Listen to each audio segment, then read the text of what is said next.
আমার গল্পপ্রিয় বন্ধুরা, কেমন আছো তোমরা? আশা করি ভালো আছো, আমিও ভালো আছি।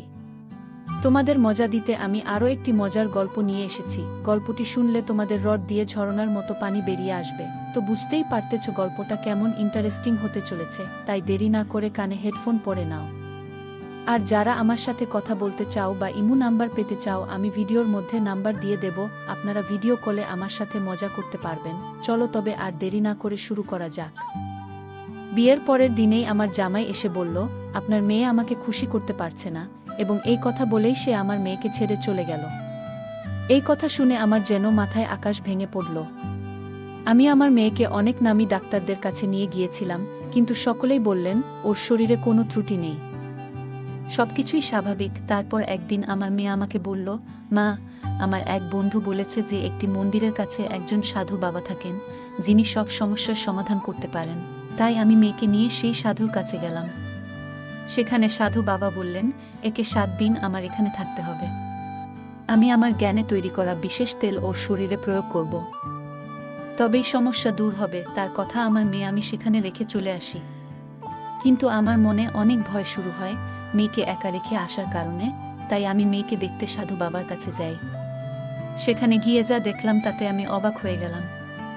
সাধু বাবার ঘরের দরজা খুলতেই চোখ গেল পাশের একটি ঘরে। সেই দৃশ্য দেখে আমার হৃদয় থমকে গেল। মনে হচ্ছিল যেন মাথা ঘুরে পড়ে যাব। আমার মেয়ে কিভাবে এমন কিছু করতে পারে তা বিশ্বাস হচ্ছিল না। সাধু বাবা, বন্ধুরা, আজকের গল্পটা অনেক বেশি স্পেশাল। আশা করি তোমাদের ভালো লাগবে। তাই গল্পগুলো ভালো লাগলে ভিডিওটি লাইক, শেয়ার এবং চ্যানেলটি সাবস্ক্রাইব করো। আমার নাম রুমি, আর আমার মেয়ে আমার জীবনের একমাত্র সহায়। আমার স্বামী আমার মেয়ের জন্মের কিছুদিন পরই মারা যান। তবে স্বামীর রেখে যাওয়া সম্পত্তির কারণে আমাদের অর্থের কোনো অভাব হয়নি। স্বামীর সমস্ত সম্পত্তি আমার নামে করে যাওয়ায় আমাদের জীবন বেশ সচ্ছল ছিল। স্বামীর চলে যাওয়ার পর আমি একাই আমার মেয়েকে বড় করে তুলেছি। যখন সে বিয়ের যোগ্য হয়ে উঠল, আমি তার বিয়ের আয়োজন করতে শুরু করলাম। বিয়ের প্রস্তুতির জন্য আমার শাশুড়ি ও জেঠানি গ্রামের বাড়ি থেকে এসে সাহায্য করলেন, যার ফলে মেয়ের বিয়েটা খুব সুন্দরভাবে সম্পন্ন হয়। তখন আমি খুবই খুশি ছিলাম যে মেয়ের বিয়ের সমস্ত দায়িত্ব ঠিকঠাকভাবে শেষ হয়েছে। বিয়ের কিছু রীতিনীতি বাকি ছিল, আর আমি সব আত্মীয়স্বজনদের বিয়েতে আমন্ত্রণ জানিয়েছিলাম। সবাই আমার সাথে অত্যন্ত ভালো ব্যবহার করেছেন, কখনো কোনো সমস্যা তৈরি হয়নি। তবে বিয়ের পরে আমার মেয়েকে সেখানে একা রেখে আসতে আমার মন কিছুতেই স্থির হচ্ছিল না। তাকে একা রেখে আসা যেন ঠিকঠাক মনে হচ্ছিল না। তাই আমি আবার ফিরে গেলাম মেয়ের কাছে। সেখানে পৌঁছে যা দেখলাম তাতে আমার মাটি যেন পায়ের তলা থেকে সরে গেল। আমার স্বামীর অনুপস্থিতি যেন আমার জীবনে তেমন কোনো শূন্যতা তৈরি করেনি। চারপাশের সবাই নিজের মতো করে আমাকে সহায়তা করছিল। তাদের এই ভালোবাসা ও সহযোগিতায় আমার চোখে জল এসে গেল। আমার মনে হচ্ছিল, যদি আজ আমার স্বামী বেঁচে থাকতেন তাহলে মেয়ের বিয়েতে কতটাই না খুশি হতেন। কিছু দিনের মধ্যেই আমার মেয়ের বিয়ে ধুমধাম করে সম্পন্ন হলো। সে তার শ্বশুর বাড়ি চলে গেল। বিদায়ের সময় আমি খুব কেঁদেছিলাম, কারণ সে ছিল আমার স্বামীর শেষ স্মৃতি। কিন্তু মেয়েরা তো একদিন না একদিন শ্বশুরবাড়ি চলে যায়। তাই আমি মেয়ের সুখী জীবনের জন্য ঈশ্বরের কাছে প্রার্থনা করলাম। সবকিছু মিটে যাওয়ায় আমার মনে এক শান্তি এলো। আমি ভগবানের কাছে কৃতজ্ঞ ছিলাম যে তিনি আমার মেয়েকে ভালো একটি পরিবার দিয়েছেন। পরের দিন হল ঘরে বসে আমি মেয়ের স্মৃতিতে অশ্রুসিক্ত হচ্ছিলাম। এই পৃথিবীর নিয়মটাই অদ্ভুত। সারা জীবন নিজের হাতে বড় করে তোলার পর মেয়েকে একদিন অন্য কেউ এসে নিজের ঘরে নিয়ে যায়। কাঁদতে কাঁদতে যখন মনে একটু হালকা অনুভব করছিলাম, তখন পাশের ঘর থেকে আমার ফোনের ঘন্টি বাজতে লাগলো। মেয়ের চলে যাওয়ার পর অতিথিরাও ধীরে ধীরে বিদায় নিয়েছিল। কেবল ঘনিষ্ঠ কয়েকজন আত্মীয় ঘরে রয়ে গিয়েছিল, যারা সবাই ঘুমিয়ে পড়েছিল। কিন্তু আমি তখনও হল ঘরে একা বসেছিলাম। বিয়ের পরদিনই মেয়ের অনুপস্থিতিতে বাড়িটা একেবারে ফাঁকা ফাঁকা লাগছিল।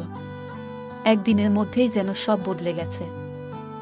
ঘরে একা বসে থাকতে অস্বস্তি হচ্ছিল, তাই একটা গভীর শ্বাস নিয়ে নিজের ঘরে চলে গেলাম। কিন্তু ততক্ষণে ফোনের রিং বন্ধ হয়ে গেছে। বিছানায় শোয়ার আগে মেয়ের সুখের জন্য আবারও ভগবানের কাছে প্রার্থনা করলাম, যেন সে তার নতুন সংসারে সুখী থাকে। পরের দিন অতিথিরাও বিদায় নিল, আর আমি পুরোপুরি একা হয়ে গেলাম। আমার বাড়ির কাজের লোকের কাজ শেষ করে চলে যেত, ফলে বাড়িতে আমি একাই থাকতাম। আজ মেয়ের বিয়ের দ্বিতীয় দিন। আর গৃহপরিচারিকা কাজ দ্রুত সেরে এসে জিজ্ঞেস করল সে একটু আগে যেতে পারে কিনা।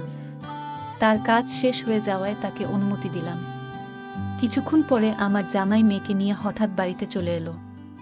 মেয়েকে দেখে খুব খুশি হলাম, কিন্তু জামাই যখন বলল যে সে মেয়েকে আমার কাছেই রেখে যাবে, তখন আমি স্তব্ধ হয়ে গেলাম। এত শীঘ্রই সে মেয়েকে ফিরিয়ে দেবে ভাবিনি।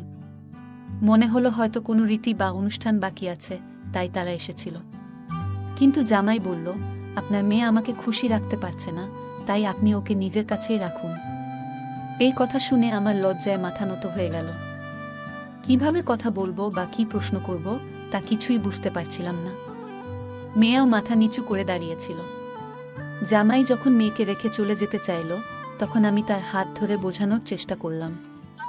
আমি বললাম, দয়া করে এমনটা করবেন না। আমি ক্ষমাপ্রার্থী যদি কোনো ভুল হয়ে থাকে। আমি ওকে বুঝিয়ে বলব। ও এখনো নতুন, সংসার জীবনের অনেক কিছুই জানে না। যদি কোনো ত্রুটি হয়ে থাকে তবে আমি আপনার কাছে ক্ষমা চাইছি। এত তাড়াতাড়ি সিদ্ধান্ত নেবেন না। দয়া করে ওকে আবার নিজের বাড়িতে নিয়ে যান। আমার মনে হচ্ছিল যদি লোকে শুনতে পায় যে বিয়ের পরের দিনই জামাই আমার মেয়েকে ছেড়ে দিয়ে গেছে, তাহলে কত কথাই না উঠবে। কিভাবে মানুষকে বোঝাবো আর তাদের প্রশ্নের কি উত্তর দেব? লোকে যদি আমার মেয়ের চরিত্র নিয়ে কিছু বলে, আমি সেটা সহ্য করতে পারবো না। সত্যি কি আমার মেয়ের কোনো ভুল ছিল, নাকি জামাই আমাকে মিথ্যে কিছু বলছে, এখনো জানি না। তবে আমার কথা তার উপর কোনো প্রভাব ফেলল না। সে আমার দিকে তাকালো না, বরং হাত ছাড়িয়ে বলল, আপনার মেয়েকে এখানেই রেখে যাব, এবং চলে গেল। তখন আমার মনে নানা প্রশ্ন জাগতে লাগলো। হয়তো মেয়ে কিছু বলতে অস্বীকার করেছিল, হয়তো তাদের মধ্যে কোনো ঝগড়া হয়েছিল। চোখে জল নিয়ে মেয়ের দিকে তাকালাম, দেখলাম সেও কাঁদছে। তাকে নিয়ে ঘরের ভেতর এসে বসলাম। এরপর আমি মেয়েকে নামকরা ডাক্তারদের কাছে নিয়ে গিয়ে পরীক্ষা করালাম। কিন্তু সব ডাক্তারই বললেন যে সে সম্পূর্ণ সুস্থ, ওর মধ্যে কোনো ত্রুটি নেই। তখনই আমি সিদ্ধান্ত নিলাম যে জামাইয়ের কাছে গিয়ে সরাসরি জিজ্ঞেস করব, যখন আমার মেয়ে সম্পূর্ণ সুস্থ, তাহলে আপনি এমন অভিযোগ কেন তুললেন? মেয়েকে বললাম, আমি এখনই এর উত্তর খুঁজে বের করব। আমি ভাবছিলাম যে জামাইয়ের কাছে প্রশ্ন করবই। আমার কথা শুনে মেয়ে বেশ ভয় পেয়ে গেল এবং তার হাত কাঁপতে লাগলো। সে বলল, মা প্লিজ, তুমি ওকে কিছু বলো না। কে জানে ও তোমার কথা শুনবে কি না। যদি রাগ করে আমাকে ছেড়ে চলে যায় বা অন্য কিছু করে বসে। মেয়ের কথা শুনে আমার মন আরও জটিলতায় ভরে উঠল। আমি লক্ষ্য করছিলাম এই বিষয়ে কথা বলার সময় মেয়ে চোখ সরিয়ে কথা বলে, যা আমার কাছে অদ্ভুত লাগছিল। কিন্তু মেয়ের জন্য সবকিছু চুপচাপ সহ্য করছিলাম। আমার মন তখন দ্বিধায় ছিল, কার ভুল আর কার কথা সত্যি। সত্যটা জানা আমার জন্য সহজ ছিল না, তবে তাড়াহুড়ো করে কিছু সিদ্ধান্ত নেওয়া ঠিক হবে না। কিছুক্ষণ পর আমরা গাড়িতে উঠে বাড়ির পথে রওনা দিলাম, কিন্তু সেই প্রশ্নগুলো মাথায় ঘুরতেই থাকল। মনে হচ্ছিল এমন কিছু হয়তো আছে যা আমি এখনো বুঝে উঠতে পারিনি। হয়তো জামাই মেয়েকে পছন্দ করে না এবং অন্য কাউকে পছন্দ করে, তাই সে আমার মেয়েকে দোষ দিচ্ছে, নাকি সত্যিই আমার মেয়ের মধ্যেই কোনো ভুল আছে। এইসব চিন্তা আমাকে আচ্ছন্ন করে রেখেছিল। এইসব ভাবতে ভাবতেই কখন যে আমরা বাড়ি পৌঁছলাম টের পাইনি। কিছুক্ষণ পর মেয়ে নিজের ঘরে চলে গেল। রাতের খাবার শেষে সে আমার জন্য চা বানিয়ে এনে আবার নিজের ঘরে চলে গেল। কিছুক্ষণ পর সে শান্ত কণ্ঠে আমার কাছে এসে বলল, মা, আমার এক বান্ধবী বলেছে গ্রামের বাইরে এক মন্দিরের পাশে একজন সাধু বাবা থাকেন, যিনি সব সমস্যার সমাধান করতে পারেন। যদি সেখানে যাই হয়তো কিছু সমাধান মিলবে। মেয়ের কথা শুনে অবাক হলাম। বললাম, ঠিক আছে, তুই যদি তাই চাস তবে আমরা সেখানে যাব। ভাবলাম, যদি সত্যিই সেই সাধু বাবার কাছে কোনো সমাধান থাকে, তবে হয়তো মেয়ের জীবন আবারও সুন্দর হয়ে উঠবে। আমার সম্মতি পাওয়ামাত্রই মেয়ে যেন তাড়াহুড়ো করে প্রস্তুত হয়ে গেল। তার এমন তাড়াতাড়ি দেখে একটু অবাক হলেও বেশি মনোযোগ দিলাম না। আমরা সাধু বাবার কাছে যাওয়ার জন্য রওনা হলাম এবং কিছুক্ষণ পর সেখানে পৌঁছলাম। কিন্তু সেই জায়গার পরিবেশ দেখে কিছুটা চমকে গেলাম।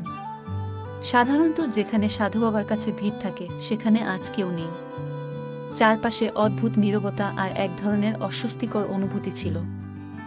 আমি আর মেয়ে সেই কক্ষে প্রবেশ করলাম আর চারপাশে চোখ বুলিয়ে দেখলাম। সাধু বাবার কাছে পৌঁছেই মেয়ের পরিস্থিতির সব কথা বললাম। তিনি মনোযোগ দিয়ে সব শুনলেন এবং বললেন, আপনার মেয়েকে 7 রাত এখানে থাকতে হবে। আমি তাকে বিশেষ তেল দিয়ে মালিশ করব এসব বলতে গিয়ে তিনি একবারও আমাদের দিকে তাকালেন না। তার দৃষ্টি নিচু ছিল, আর তিনি মন্ত্রপাঠে ব্যস্ত ছিলেন। তার এমন আচরণে আমার ভেতরে কিছুটা অস্বস্তি হচ্ছিল, কিন্তু ঠিক কী ব্যাপারটা অস্বাভাবিক মনে হচ্ছে তা বুঝতে পারছিলাম না। মেয়েকে সেখানে 7 দিন রেখে যাওয়ার চিন্তা মন থেকে মেনে নিতে পারছিলাম না, তবুও যেন পরিস্থিতির চাপে বাধ্য হলাম। মেয়ের জীবনে শান্তি ফেরানোর জন্য আমি এই সিদ্ধান্ত নিলাম, কারণ জানতাম সমাজে তালাকের কালিমা নিয়ে মেয়ের বেঁচে থাকা সহজ হবে না। ধনী হোক বা গরিব, আমাদের সমাজে দোষ সবসময় মেয়ের ঘাড়েই পড়ে। তাই নিজের মনকে শক্ত করে তাকে সেখানে রেখে বাড়ি ফিরে এলাম। কিন্তু বাড়িতে এসেও মন যেন ওই সাধুবাবার কাছেই পড়ে রইল। সবকিছু যেন কিছুটা অস্বাভাবিক ঠেকছিল। বারবার মনে হচ্ছিল আমি কি কোনো ভুল কিছু করলাম নাকি। আবার বিকেল হতে না হতেই মনে হলো আবারও সেখানে যাওয়া উচিত। প্রথমে ভাবলাম কিছু খেয়ে একটু শান্ত হয়ে যাই, তারপরই যাব। কিন্তু মনের মধ্যে অশান্তি এতটাই বাড়তে লাগলো যে আর অপেক্ষা করতে পারলাম না। বাড়ি থেকে বেরিয়ে সেখানে ফেরার জন্য প্রস্তুতি নিলাম, তৈরি হচ্ছিলাম, তখন হঠাৎ পাড়ার এক মহিলা আমাকে ডেকে বললেন, এই রাতবেলায় কোথায় যাচ্ছ? সব ঠিক আছে তো? তোমাকে বেশ চিন্তিত লাগছে। তার কথা শুনে থমকে গেলাম। কিছু না বলে বেরিয়ে গেলে হয়তো সে সন্দেহ করত আর প্রশ্ন করতেই থাকত, অন্যদেরও জানিয়ে দিতে পারত। তাই বললাম, না, তেমন কিছু না। মায়ের কাছে যাচ্ছি, মনটা খারাপ লাগছে, মাকে খুব মনে পড়ছে। আমার মাকে সবাই চিনত, মাঝে মাঝে তিনি আমার এখানে 1 সপ্তাহের জন্য এসে থাকতেন। তখন পাড়ার সবাই তার কাছে আশীর্বাদ নিতে আসত, মাও তাদের সবার সঙ্গে খুব আন্তরিকতার সঙ্গে মিশতেন। আমার মুখ থেকে মায়ের কথা শুনে প্রতিবেশী বললেন, হ্যাঁ, তুমি ঠিকই বলেছ। তোমার মেয়ের বিয়ে হয়েছে বলে হয়তো একটু একাকিত্ব অনুভব করছো। বলে তিনি আমার পাশে এসে দাঁড়ালেন এবং নানা বিষয়ে কথা বলতে শুরু করলেন। কিন্তু তখন তার সঙ্গে কথা বলার কোনো ইচ্ছাই ছিল না। আমার মন ছিল শুধু মেয়েকে নিয়ে। ভাবছিলাম কত ভেবেচিন্তে মেয়ের জন্য এই সম্পর্ক ঠিক করেছিলাম যাতে সে সুখে থাকে।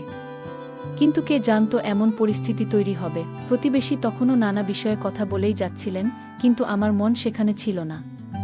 শুধু চাইছিলাম কোনোভাবে তার থেকে মুক্তি পেতে। তিনি আবার জিজ্ঞাসা করলেন, তোমার কি কোথাও যাওয়ার ছিল? আমি মাথা নেড়ে সায় দিলাম, কিন্তু কথা বাড়াতে ইচ্ছা ছিল না। অবশেষে তার থেকে মুক্ত হয়ে বাইরে বের হলাম। পুরো সময় মেয়েকে নিয়ে ভাবছিলাম, আর একটা অজানা আশঙ্কায় মন ছটফট করছিল। মনে হচ্ছিল এভাবে চলতে থাকলে যেন শান্তি আর ফিরে পাব না। আমার মনের ভেতরে প্রশ্ন আর সন্দেহ ক্রমাগত ঘুরছিল। ভাবছিলাম প্রতিবেশীকে যদি সব বলে দিই, সে হয়তো আরও রং লাগিয়ে এই ঘটনাটা পাড়ার সবার মাঝে ছড়িয়ে দেবে। মেয়ের এই পরিস্থিতি আমাকে এতটাই লজ্জিত করে তুলেছিল যে কারো সামনে যাওয়ার সাহস পাচ্ছিলাম না। আমার মেয়েকে জামাই বাড়িতে রেখে গেছেন 2 দিন হলো, আর আশেপাশের মানুষ কি বলবে সেই চিন্তাও মাথায় ঘুরছিল। কোনো সিদ্ধান্তে পৌঁছাতে পারছিলাম না। মনে শুধু ঘুরছিল কেন জামাই এমন সিদ্ধান্ত নিলেন। কেন বললেন যে আমার মেয়ে তাকে সুখী করতে পারছে না। এই চিন্তা মাথায় নিয়ে আবার সেই জায়গায় পৌঁছালাম যেখানে কয়েক ঘন্টা আগেই মেয়েকে রেখে এসেছিলাম। গাড়ি থেকে নেমে গভীর শ্বাস নিলাম আর দ্রুত পা চালিয়ে ভেতরে ঢুকলাম। কারণ মেয়েকে নিয়ে একরাশ সন্দেহ আর চিন্তা আমাকে ঘিরে ধরেছিল। এই দিনে কারো ওপরও বিশ্বাস করা কঠিন, তাই দ্রুত মেয়ের কাছে পৌঁছানোর জন্য এগিয়ে যাচ্ছিলাম। আমার মেয়ে কি ঠিক আছে? জানি না 1 ঘন্টায় সে কেমন আছে। সাধু বাবার ঘরের দরজা খুলতেই চোখ গেল পাশের একটি ঘরে। সেই দৃশ্য দেখে আমার হৃদয় থমকে গেল। মনে হচ্ছিল যেন মাথা ঘুরে পড়ে যাব। মেয়ে কিভাবে এমন কিছু করতে পারে তা বিশ্বাস হচ্ছিল না। দেখলাম মেয়ে সামনে বসে, আর 30 বছরের মতো এক যুবক, যাকে সবাই সাধু বাবা বলতো, তার মাথা মেয়ের কোলে রেখে শুয়ে আছে। দুজনেই হাসতে হাসতে কথা বলছিল। আমি বাইরে থেকেই তাদের কথাগুলো শুনতে পাচ্ছিলাম। সেই যুবক বলছিল, তোমার বিয়ের খবর শোনার পর থেকে এক মুহূর্ত স্বস্তিতে কাটাতে পারিনি। আমার মেয়ে তার হাত ধরে মৃদু হেসে বলছিল, এই জন্যই তোমাকে তোমার কাছে নিয়ে এসেছি, যেন তুমি নিশ্চিত হও যে আমার স্বামী আমাকে কখনো স্পর্শ করেনি। আমি এমন ব্যবস্থা করেছি যাতে আমরা সবসময় একসঙ্গে থাকতে পারি। আমার স্বামী আমার মুখও আর দেখতে চাইবে না। মেয়ে শান্তভাবে তার হাত ধরে কথা বলছিল, এবং আমার ভেতরটা ক্রমশ পুড়ে যাচ্ছিল। এতদিন আমি জামাইকে ভুল বুঝছিলাম, আসল দোষটা যে মেয়ের তা জানতে পেরে নিজেই হতবাক হয়ে গেলাম। তাদের কথাগুলো আর সহ্য করতে পারছিলাম না, তাই রাগের মাথায় দরজা ঠেলে খুলে দিলাম। দরজা খোলার শব্দে দুজনেই চমকে উঠে দাঁড়ালো। ঘরের ভেতরে ঢুকে আমি মেয়ের হাত ধরে তাকে এক চড় মারলাম। তারপর বললাম, এমন কাজ করার সময় তোমার একবারও লজ্জা হলো না? মায়ের কথা একবারও মনে পড়ল না? একা হাতে তোমাকে মানুষ করেছি। আবারও তার গালে এক চড় কষালাম। আমার এই রূপ দেখে সেই কথিত সাধু মেয়েকে বাঁচানোর জন্য এগিয়ে এলো, কিন্তু আমার রাগ দেখে চুপচাপ মাথা নিচু করে দাঁড়িয়ে রইল। রাগে ফুঁসতে ফুঁসতে মেয়েকে জিজ্ঞেস করলাম, তুমি তোমার স্বামীকে এমন কি বলেছ যে সে তোমাকে বাপের বাড়িতে রেখে চলে গেল? তখন মেয়ে কাঁদতে কাঁদতে আস্তে আস্তে বলল, আমি স্বামীকে বলেছি, কেন তুমি আমার সঙ্গে বিয়ে করলে? আমি সন্তান জন্ম দিতে পারবো না, আমার দ্বারা কোনো সন্তান হবে না। তুমি কেন তোমার জীবন নষ্ট করছো? আমাকে ছেড়ে দাও, আমার মা তোমাদের সবার সাথে প্রতারণা করেছে। মেয়ের মুখ থেকে এই কথা শুনে মাথায় হাত দিয়ে বসে পড়লাম। এতটাই রাগ হলো যে মনে হলো তার গলা টিপে ধরে সব শেষ করে দিই। আমার মেয়ে এমন কৌশলে সবকিছু করল কিভাবে? আমি তো কখনো এমন শিক্ষা দিইনি। তবু কেন এমন পথে সে হাঁটল? তখন মেয়ে মাথা তুলে বলল, মা, আমি ওকে ভালোবাসি আর তাকেই বিয়ে করব। সে তখন নির্ভয়ে আমাকে তার কথাগুলো বলছিল, সাহস নিয়ে মুখের উপর বলছিল। কিন্তু সেই সময় আমি কিছু বলিনি, তাকে টেনে নিয়ে বাড়িতে চলে এলাম। বাড়িতে ফিরে তাকে বোঝানোর চেষ্টা করলাম, দেখো মেয়ে, আবেগে ভেসে কোনো সিদ্ধান্ত নিও না। জানি তুমি ওকে ভালোবাসো, কিন্তু ভাবো, এখন তোমার বিয়ে হয়ে গেছে, এখন তোমার একজন স্বামী আছে এবং তোমার জন্য নিজের সম্পর্কের দিকে মনোযোগ দেওয়া জরুরি। আমি তাকে অনেক বোঝানোর চেষ্টা করেছিলাম, কিন্তু সে আমার কোনো কথাই শুনতে চাইছিল না। অবশেষে নিরুপায় হয়ে আমি তাকে তার স্বামীর কাছে নিয়ে গেলাম। তার স্বামীর সামনে গিয়ে আমি সব সত্যি কথা বলে দিলাম এবং আমার মেয়ের পক্ষ থেকে ক্ষমাও চাইলাম। এটা শুনে তার স্বামী বলল, না, আমি আর তাকে আমার সঙ্গে রাখতে পারবো না। যে মেয়ে অন্য একজনের জন্য নিজের স্বামীকে ছেড়ে দিতে পারে, সে কখনো সুখী হতে পারবে না। আমি এত বড় মনের মানুষ নই যে সব কিছু জেনে শুনে এমন একজন মেয়েকে গ্রহণ করব। আমি তাকে তালাক দেব এবং অন্য কারো সঙ্গে বিয়ে করব। আমি তার সামনে মাথা নত করে দাঁড়িয়েছিলাম। আমি জানতাম সে একজন খুব ভালো মানুষ এবং আমার মেয়ে তার সঙ্গে খুব সুখী হতে পারত। আজ না হোক কাল সব ঠিক হয়ে যাবে বলে আমি আশা করেছিলাম। কিন্তু আমার সমস্ত প্রচেষ্টা সত্ত্বেও সে আমার কথা মানেনি। অবশেষে তার স্বামী আমার মেয়েকে তালাক দিল এবং অন্য কারো সঙ্গে বিয়ে করল। এরপর আমি আমার মেয়ের বিয়ে সেই ব্যক্তির সঙ্গে দিয়ে দিলাম যাকে সে সত্যিই ভালোবাসত। সে তার প্রথম স্বামীকে স্পর্শ করতেও চায়নি, তাই আমি সিদ্ধান্ত নিলাম যে তার দ্বিতীয় বিয়ে সেই ব্যক্তির সঙ্গেই হওয়া উচিত যাকে সে ভালোবাসত। আমি আমার মেয়েকে রাগান্বিত হয়ে বললাম, আজ থেকে তোমার সাথে আমার আর কোনো সম্পর্ক নেই, আর কোনো দিনও আমার সামনে আসার চেষ্টা করো না।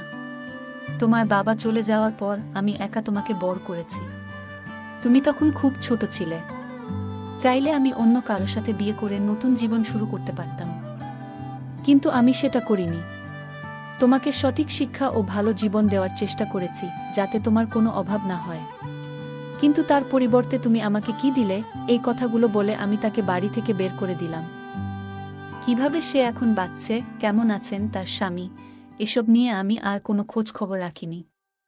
তার বিয়ে হয়েছে 7 বছর হলো, আর এই 7 বছরে একবারও সে আমার কাছে আসেনি।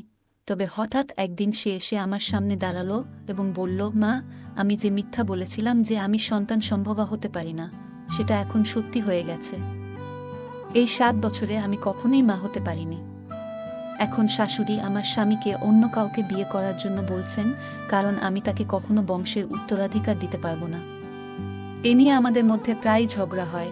তাকে আমি বললাম, তুমি যে ভুল করেছিলে তার ফলই এখন ভুগছ। সে তখন আমার সামনে হাত জোড় করে বলল, মা, আমি তোমার কাছে অপরাধী, আমাকে ক্ষমা করে দাও। আমি তাকে বললাম, আমার কাছে ক্ষমা চেয়ে কোনো লাভ নেই, বরং তোমার প্রথম স্বামীর কাছে ক্ষমা চাও, কারণ তার কোনো দোষ ছিল না, তবুও তুমি তাকে তার অধিকার থেকে বঞ্চিত করেছিলে। যদি সে তোমাকে ক্ষমা করে, তাহলে আমিও তোমাকে ক্ষমা করব। আমার কথা শুনে আমার মেয়ে তার প্রথম স্বামীর কাছে গেল এবং তার কাছে ক্ষমা চাইতে লাগল। আশ্চর্যের বিষয়ে তার স্বামী তাকে সঙ্গে সঙ্গে ক্ষমা করে দিল, কারণ সে নিজের জীবনে খুবই সুখী ছিল। এরপর ঈশ্বরের আশীর্বাদে 9 বছর পর আমার মেয়ের ঘরে একটি সুন্দর পুত্র সন্তানের জন্ম হল। তখনই সে উপলব্ধি করল যে একজন মা তার সন্তানের জন্য কতটা চিন্তা করেন এবং সেই অনুভূতি কতটা গভীর। আসলে যতক্ষণ না একজন মেয়ে নিজে মা হয় সে কখনোই তার মায়ের কষ্ট এবং ত্যাগ পুরোপুরি বুঝতে পারে না। এরপর আমার মেয়ে আবার আমার কাছে ফিরে এলো এবং আমার সামনে হাত জোড় করে ক্ষমা চাইল। তখন আমি তাকে মন থেকে ক্ষমা করে দিলাম। গল্পের মেয়েটি আবেগপ্রবণ হয়ে প্রথমবারের মতো প্রেমের প্রতি টান অনুভব করে, যা তাকে স্বামী ও পরিবারের দায়িত্ব থেকে বিচ্যুত করে। আবেগপ্রবণ হয়ে মুহূর্তের সিদ্ধান্ত নেওয়ার ফলে জীবনে কিভাবে সমস্যার সৃষ্টি হতে পারে তা এই গল্পে স্পষ্টভাবে প্রতিফলিত হয়। তাই আবেগের মধ্যে থেকেও চিন্তাভাবনা এবং বাস্তবতার বিবেচনা করা জরুরি। প্রথম স্বামীর প্রতি মেয়েটির আচরণ ছিল এক ধরনের বিশ্বাসঘাতকতা। এই ঘটনাটি আমাদের শেখায় যে সম্পর্কের ভিত্তি বিশ্বাস ও শ্রদ্ধার উপর দাঁড়িয়ে থাকে, সেখানে একবার বিশ্বাসঘাতকতা ঘটলে তা পুনরুদ্ধার করা অত্যন্ত কঠিন।